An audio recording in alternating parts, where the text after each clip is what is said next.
Welcome to A Place of Yes, a podcast about how I moved through my darkest hour. And for me, that was in channeling my grief into good. Welcome to the show. Hi, welcome to A Place of Yes. We are in between seasons, so each week we are dropping little extra episodes, and this one is never before heard excerpts from our conversation with Mike Billock. We loved that episode, and we really loved that conversation. But since he was part of an episode that had a lot of board members, we really wanted to showcase some of the things that got clipped. So when I talked with Mike, we shared a lot of our past history. So before he was a board member at Jake's Help from Heaven, we were just, a set of parents with kids the same age at elementary school. Our kids played on the same baseball team, and we just got to know each other in the way that parents do, and specifically in the way moms do. So his wife died at the age of 42 very suddenly. The whole thing was, 3 or 4 months.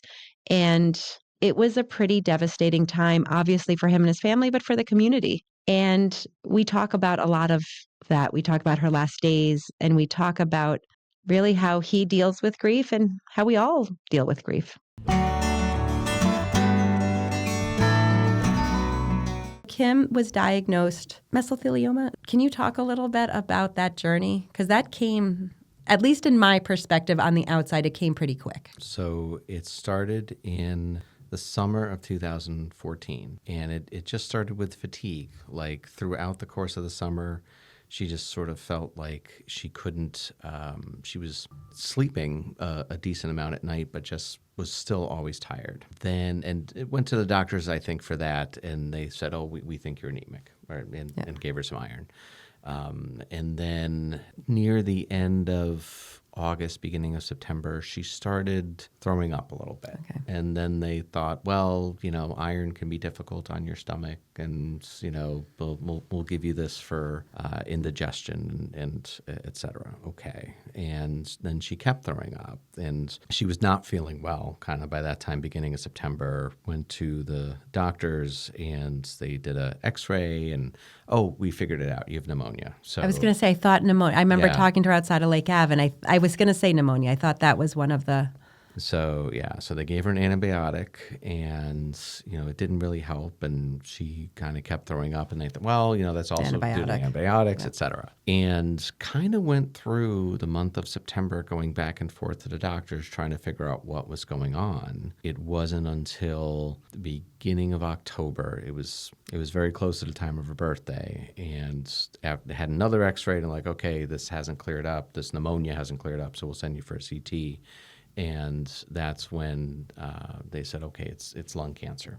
We found a mass in your lung, and we found another mass in your abdomen, so it spread. It progressed so quickly. And during all this time, she was like throwing up, and she couldn't really eat or keep anything down. And so we had a week where she went into the hospital kind of doing fluids and sustenance that way. But really from the beginning of October, she couldn't keep anything down. And to make a very long story, like I said, it happened quickly, but the mass in her abdomen had grown so large that it basically cut off her intestines. The food couldn't get through. Oh, my God. Okay. And was she in pain? Yes. The pain kind of started around that time. She was when we went to the hospital. In order for her to leave the hospital, like I had to learn how to provide pain medications through a PICC line and things of that nature, and to do the food. Then we got the diagnosis. Initially, it was a different type of cancer, and then we had it sent out to another, the Yale Cancer Center, and they figured out it was mesothelioma, and we started chemo. But mesothelioma generally is a very, it's always fatal. And we were looking at miracle cases where people had lived 5 years. But you try to be like optimistic, and exactly. You try to find the light. The chemo, we will arrest this kind of progression and beat it and try to fight it. The combination of the cancer and the chemo and not being able to eat for several months, like I said, she had the CT scan. It was the middle of October, and she passed away 3 months later in January. So it was, it progressed very fast. Quickly. There's so much that does work in our healthcare system, and so much that does work with doctors and I think at any point in this journey, you have to stay positive. You can't let yourself get too dark, because once you're dark, it's endless, right? Like it's harder and harder to get out. But an overlapping theme that I just heard from you and that I heard from Melissa and that I just hear from our families is this, you can't help but think, or I can't help but think, what if they had taken it more seriously right from the get-go? And you understand kind of why they can't right away. Hindsight is 20/20, right? Like, if they knew then what they knew in October, then obviously they would have done things differently. And I think about, there's a lot of talk in sort of the rare disease community and about, a diagnosis and the power of a diagnosis, and sometimes you get the diagnosis too late. Sometimes, like in Jake's case, you never get the diagnosis. And it's hard to know what you should be doing if you don't know what it is. Your case and my case, different stories, but we had the means in which to, and we had a community in which supported us. And sometimes we work with families that just don't have that support or the community or the ability to ask for second opinions or, that just don't even know that you can. Absolutely. We relied on neighbors and friends of ours, one that worked at Yale. We wouldn't have known it was mesothelioma if he hadn't kind of talked us through the process of, here's what you do, and you take the pathology and you send it to you want to send it to a major cancer center because they see so many more cases than the local places do. And I mean, who knows that? Who knows that? And especially when you're in the middle of it, right? Like it's very easy, like outside to be like, oh, if this ever happened to me, this is what I would do. But when you're in the middle of it, and, I remember with Jake, sometimes I couldn't think about those things because, frankly, I was just trying to keep him alive.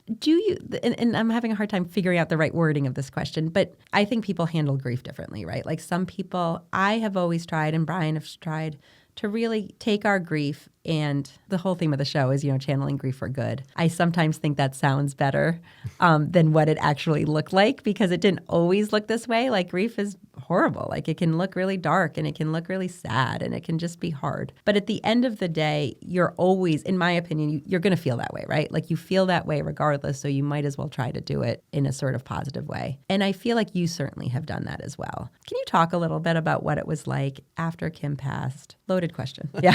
Yes. Just a casual question.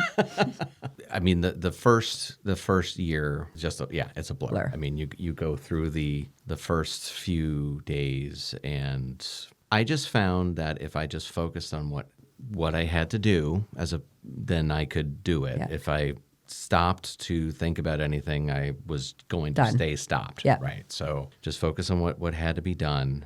And I do remember, you have within the first few days, everybody's there and everybody's in town. And then there's that quiet. There's that quiet afterwards. That was very hard. I would say if not for having to take care of the kids, I probably would not have gotten out of bed most days. Yeah. That was my focus, I think, at least for just to mechanically move and do what I had to do for them.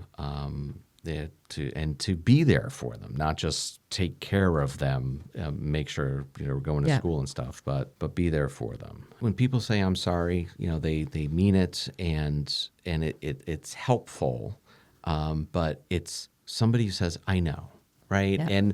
And everybody's, even if they lost somebody's also lost a spouse, or also lost a child, it's not exact, but it's closer. But it's that it's that. Like Angela and I talked about, like just that hole, you know what I mean? Like you can just, it's almost like it can make you not able to breathe sometimes, And I did, I can't remember who had told me about it. I think it was Anna Maria, about a grief support group. And I went to actually met Mark at that. Okay. Seeing people like at different stages of their journeys. And that was helpful too, because in terms of, like I said, they know they had lost a spouse as well, and people were coping with it in different ways. Yeah. And you kind of see, okay, I like the way this person's coping with it. This I don't want to do that, right? We had that same experience where I was like, okay, look at them, like they are still they're plugging along, and you kind of reference it, like you didn't just want to be the kid's dad, like mechanically, you wanted to like help them and be like, they be are going what through, they needed. They're going through something awful and horrible that I also don't quite understand. Because it's a different dynamic too. I lost my wife, they lost their mom, and as much as I want to understand, and they were all at different ages and different relationships. And Do you talk to her? I do. Do you talk out loud or in your head? A mix of both. This is like my new obsessive question because I have always talked out loud to Jake. I'm always curious as to how that plays out for people. Yeah, I might start out loud and then I realize I've stopped out loud enough. But you're in your head. Head. Yeah. Yep. No, I would say I probably do a combo as well. So when you were in that period of time with Kim, what was your relationship like? Because I think that sometimes, right, you're sort of starting to figure out where this is going. And Kim likely is not feeling great a lot of the time. But what was she like? Once chemo started, we were kind of in and out of the hospital with possible infection, and she'd get like a fluid buildup in her abdomen sometimes, and sometimes with the pain. But it was always, okay, we're going to have the chemo, and a few weeks later we'll have the next chemo, and we'll have a PET scan, and in between, see what's happening. And we're going to beat this thing. And there was one point where she, with the pain she was in, she was not the drugs that she had and were kind of taking a toll. Okay. In the pain medication, and we went into the hospital. It was the night of Christmas, and she was kind of not herself, and she was not feeling well, and she was in a lot of pain. Up until then, like we'd been like, okay, we're gonna beat this, and that's when we went into the ER in the hospital, and I talked with the oncologist, and he told me he thought it was going to be a few more weeks, and it was very difficult. Went home and talked with the kids that night. On Christmas, no less. Well, it was probably not. Okay. That was the next night. We went in on Christmas night on the 25th. We were there the whole day on 26th, and it was the night of the 26th that I was told that. And then and Kim was still very out of it. I wanted to talk with her about it, and she had not wanted to talk about it because we're going to focus on getting better, right? And I remember she had she got some blood transfusions and started feeling a little better and started being a little more with it. And when she was, I was like, oh, she's like, and I was kind of like, can I talk to you about these things? And she was like, no. And then in very Kim fashion, she was like, okay, we will. And I remember it was like December 29th. She was like, we will talk about it. We bring the priest in and we'll talk about it. And then we will not talk about it again. And, And that is how it shall be. And that is how it shall be. And so he came in and we talked about it, and it was like, yep, here's if this happens, we'll take these plans and we'll put them in a file cabinet and not use them for decades.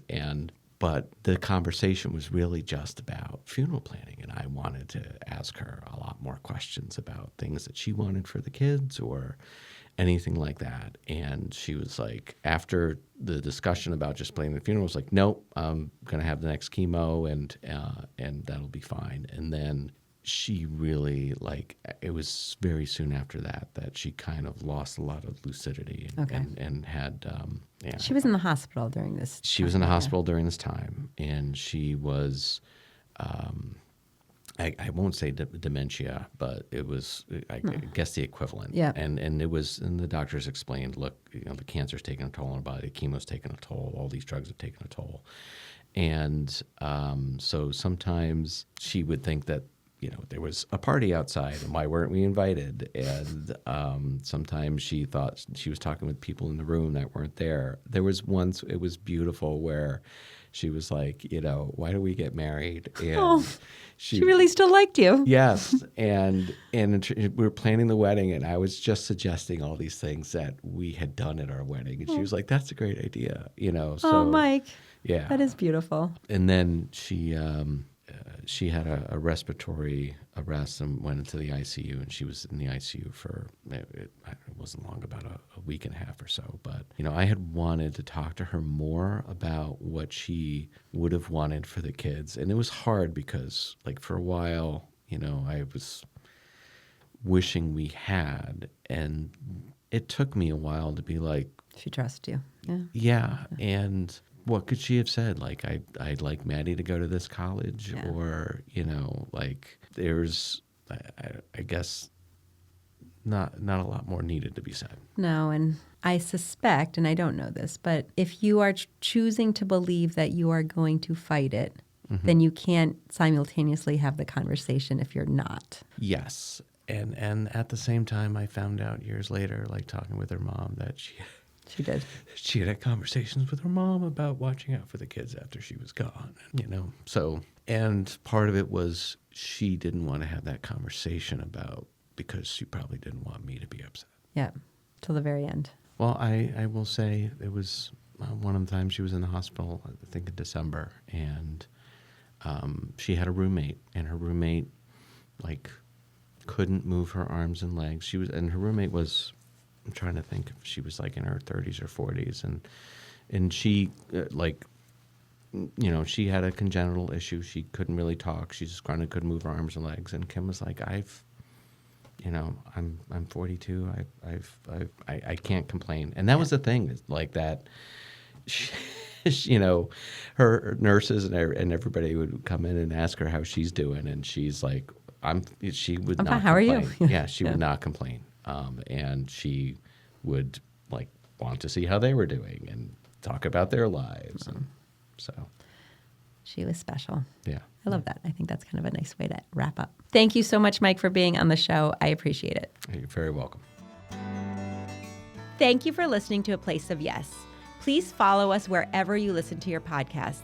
If you really like this episode, please share it with a friend, anybody who might benefit from listening to this. It would make a world of difference if we could just reach more people and share the work that we do and the stories we want to tell. Please subscribe to our YouTube channel, leave us a thumbs up or leave us a comment. We would appreciate all that you can do. If you really like this episode, please share it with a friend or two.